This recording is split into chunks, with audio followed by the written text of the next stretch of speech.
কল্যাণ দাও, আখিরাতের কল্যাণ দাও। আল্লাহ, জাহান্নামের আগুনের শাস্তি থেকে তুমি আমাদেরকে বাঁচাও। আওয়াজ করে সবাই করুন আমিন। আবার জাহান্নামীরা যখন জাহান্নামে যাবে, ফেরেশতারা ডেকে বলবে, ও কপাল পোড়া জাহান্নামীরা, জাহান্নামে কেন ঢুকলা? দুনিয়ার বুকে কি তোমাদেরকে সতর্ক করার জন্য কেউ আসে নাই? কুল্লামা উলকিয়া ফিহা ফাউজুন সাআলাহুম খাযানাতুহা আলাম ইয়াতিকুম নাযীর। সুবহানাল্লাহ পড়েন। আলাম ইয়াতিকুম নাযীর, কোন সতর্ককারী আসে নাই?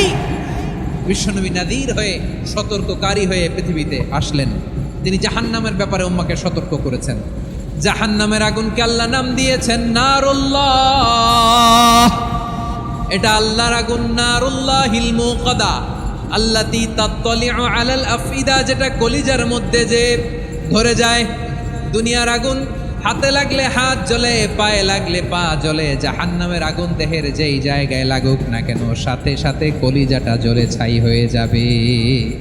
নারুল্লাহিল মুকাদা আল্লাতী তাত্তালিউ আলাল আফইদা, জাহান্নামের আগুন গায়ে লাগলে আপনার কলিজা পুড়ে ছাই হয়ে যাবে।